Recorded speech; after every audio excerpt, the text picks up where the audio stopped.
Hello, Jorbs here coming at you with another Spire side chat. We've been working our way through quite a few of the Watcher cards, and I'm going to continue that today by looking at Wave of the Hand. Wave of the Hand is a pretty interesting card. It's sort of unique in how it does the thing it does, and also the thing that it does itself. So whenever you gain block this turn, you apply 1 weak to all enemies. Whenever you gain block this turn is something that is hard to evaluate. Juggernaut deals damage to enemies whenever you gain block, but by and large, the act of gaining block once is not important in this game. What matters is how much block you have at the end of the turn and not how many times you gain block. But Wave of the Hand breaks that rule. And then applying 1 weak to all enemies. Weak is it's a status that you desperately want access to for late game, because making enemies deal 25% less damage with their attacks doesn't do that much when they're attacking you for like 16. It effectively blocks for 4. But once you start getting to fights where you're being attacked for 50, now this effect is significant and does matter a lot.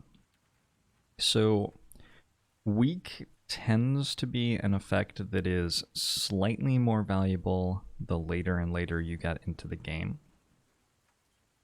The characters which have easy access to weak are Silent, who starts with a card that gives weak in her starter deck, and Ironclad also has quite easy access to weak from Clothesline and from Uppercut, which are two very good early game cards. And from Shockwave, which is an incredible card. Sort of after the first half of Act 1 or something, you already start thinking Shockwave is very good, and then it gets better and better as the game goes on.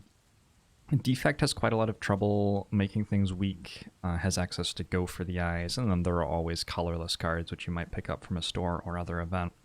But the general point is that overall, weak is a thing that you really want in the second half of the game, but for the most part, the way that the cards work for the characters provide you weak sort of incidentally early on in the game so that you have it for later already. And often you don't have to try that hard to make sure that you can weaken things on Ironclad and Silent. Now on Defect only has access to Go for the Eyes for weak, unless you're going into the colorless card pool. And Go for the Eyes is not a Defect card that makes sense in a lot of Defect decks. So for Defect, you often have this complicated decision where if you can get a few copies of Go for the Eyes, maybe 2, and maybe like a hologram to recur one or something like that, you can set yourself up to weaken enemies in the super late game fights, like the Act 3 boss fight, the Act 4 boss fight. But you have to commit like a certain amount to get that done. You can't just take one Go for the Eyes and have it be good, because in the late game fights, the enemies have artifact charges, and most of the time Defect decks don't remove artifact charges well at all. And so if you use this on an enemy with an artifact charge, the Heart gets an artifact charge, 2 artifact charges on turn 3. Donu Deka begin with artifact charges. The Act 4 elites begin with 2 artifact charges as well. If you use this on an enemy with artifact charges, it doesn't really do much except remove an artifact charge, and when you're playing Defect, you may not actually care about that at all.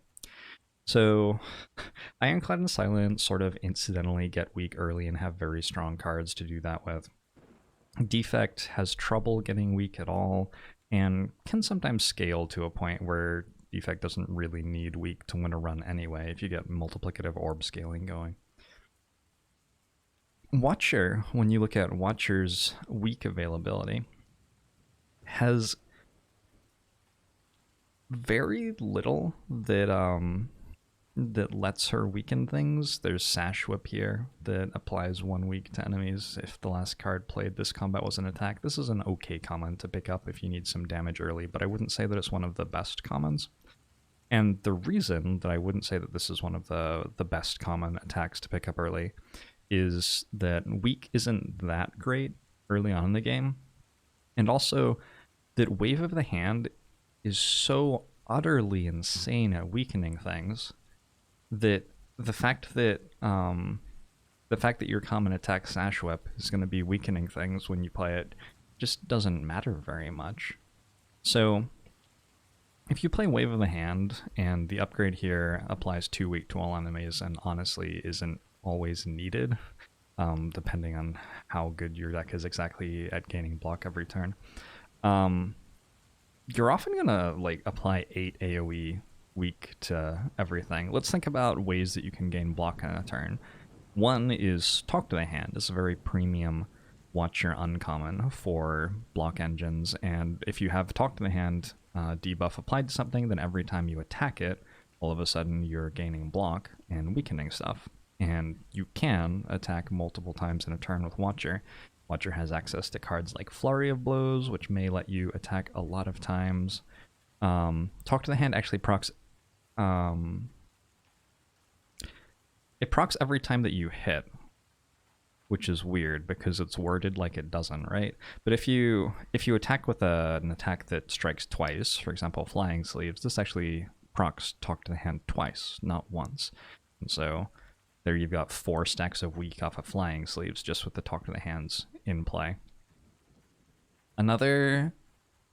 Okay, we'll do the cards first. Another huge one is Like Water. This is a sensible part of a lot of mitigation engines for Watcher. If you have a lot of scry stuff going on, you may want Nirvana, although I haven't tended to find this card to be one of the better options. If you have a lot of stats changing stuff going on, you may want a Mental Fortress. That certainly can come up sometimes. And so Watcher has actually a number of ways to gain block lots of times in a turn. And on top of that, you might be surprised when playing Wave of the Hand to notice how many different relics there are, which give you like a little bit of extra block. So like Thread and Needle, for example, can give you block as you end your turn, or Cloak Clasp is another one that's excellent with Wave of the Hand because it gives you a bit of extra block at the end of your turn. So even without trying anything particularly outlandish or anything like that, Wave of the Hand ends up being this card which single-handedly provides enough weak to get through the late game fights with enemies permanently debuffed after you've drawn it and played it for 1 or maybe 2 times. Keep in mind that you can get this card back with Meditate if you need to play it a second time. And so it's like this card is as close to a ubiquitously wanted uncommon as I think any card in the game. I don't think there's any Watcher deck that I can really conceive of which wouldn't want this card. Like Wallop's a really good card, but maybe you have a Watcher deck that's dealing damage with pressure points or something and you don't actually want Wallop that much. Well-Laid Plans is great on Silent, but if you have Runic Pyramid, all of a sudden it doesn't do anything. It's very hard for me to think of a card that you want more commonly in the second half of your run than Wave of the Hand for Watcher. This card's very, very, very good. And I think the interesting question then becomes, how aggressively do you pick this card up in the first half of the run? And once you get to the second half of the run, how aggressively you're taking it there. Because if you don't get a Wave of the Hand, you may very well be in a situation like the Defect is in, where you just can't really weaken enemies anymore as Watcher. And I think that Watcher's block tends to be fairly granular, and sometimes it can be explosive and multiplicative, but a lot of the time Watcher's ability to create more and more block is sort of linear. An example of multiplicative block scaling would be Wallop. If you go in Divinity stance and have some strength gain, all of a sudden this card's just blocking for 50 and it's crazy. Awesome. Already done a talk about Wallop there. But this stuff like Water, this is like very granular scaling where every time that you play one more of these powers, all of a sudden you're blocking for a bit more every turn. And it does feel to me like it's doable to get to 30 to 40 block a turn with this sort of scaling, but it is quite difficult to get to 120, which is sort of that thing that you have to do if you can't weaken enemies. You have to get really, really, really good at at blocking a lot, because the heart's going to start hitting you really hard, and if you don't have block for that, you're going to start dying. So Defect gets to go pretty late in the heart fight, because Defect can actually pretty reasonably make 120 block and doesn't need to worry about weak.